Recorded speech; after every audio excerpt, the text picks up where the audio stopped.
7 seconds. Here comes that double team. Kuzma dribbles away from it, and he was pushed out of bounds for the lead. Kuzma got it. 1 of 2.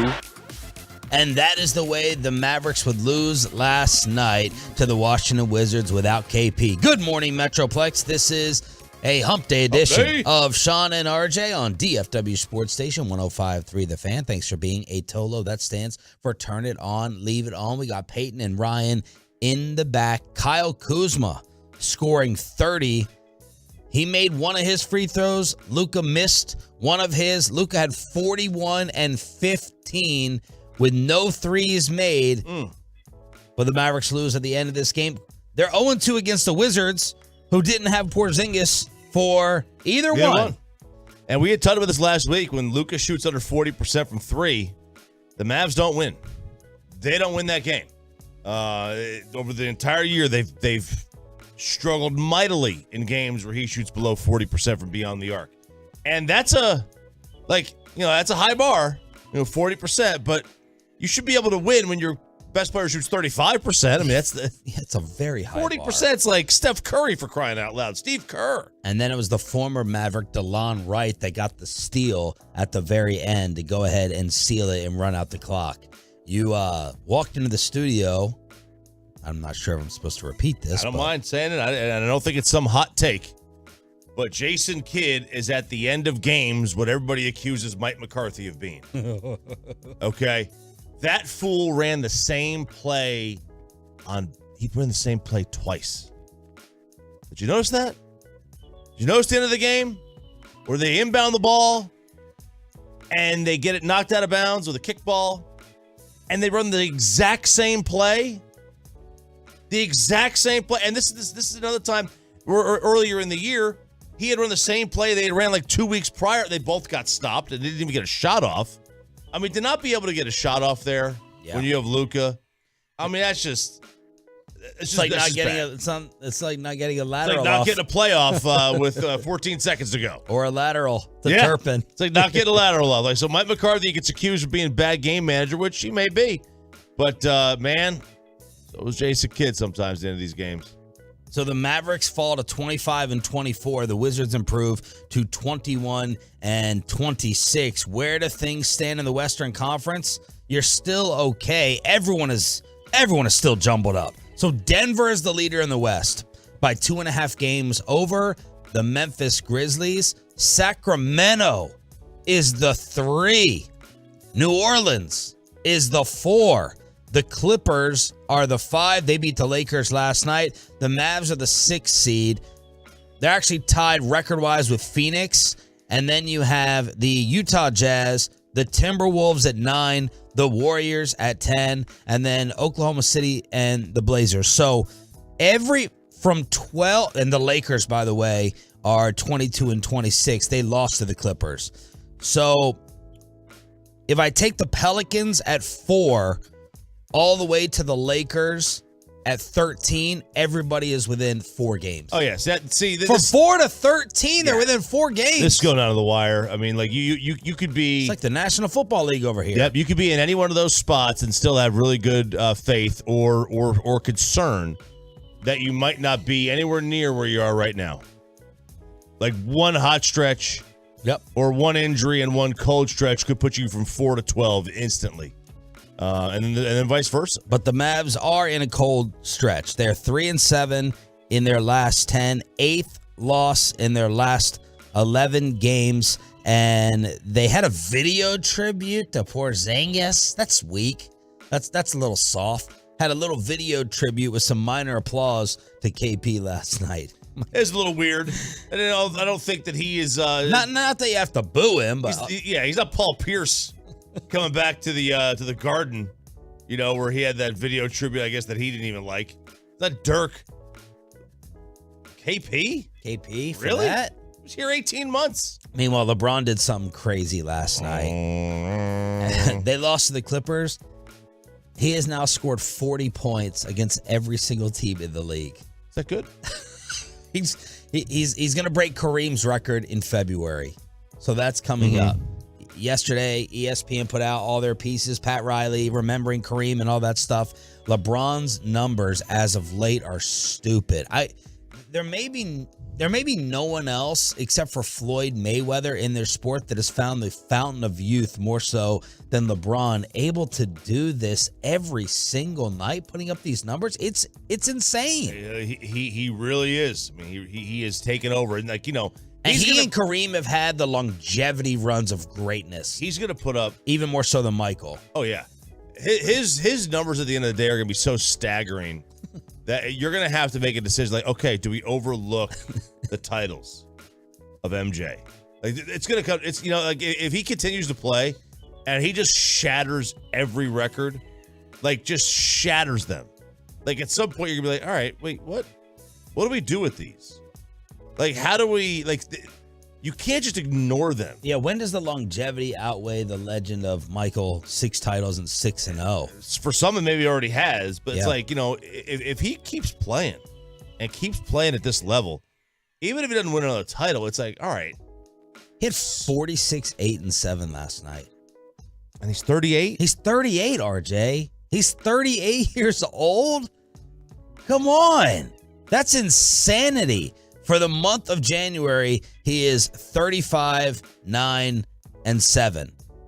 35, 9, and 7 right now. And he's coming off recent games of 48 in a row. 48, 32, 23, 37, and then 46 for the King. Man, when MJ was 38, he was in his first Wizards season. He still put up 23 that year. 23, 6, and 5. Not terrible. But I was there. As I failed a bunch of classes at American University with a single season ticket pass. That was all off of guile and fadeaways and mid-range jumpers.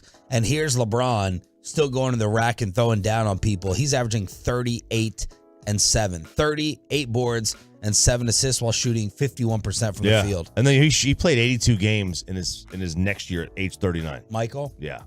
He was just out there every night. Just every night, just eating it up. But he wasn't playing near the level LeBron is. 877-881-1053, truckwreck.com text line. Once again, you had to provide the reminder that this was happening. I had no idea. The Major League Baseball Hall of Fame with their newest inductee off the voting process, Scott Rowland, and that's it. And that's it. Why? So I'd be concerned if I was a Hall of Fame committee person or in charge of Cooperstown.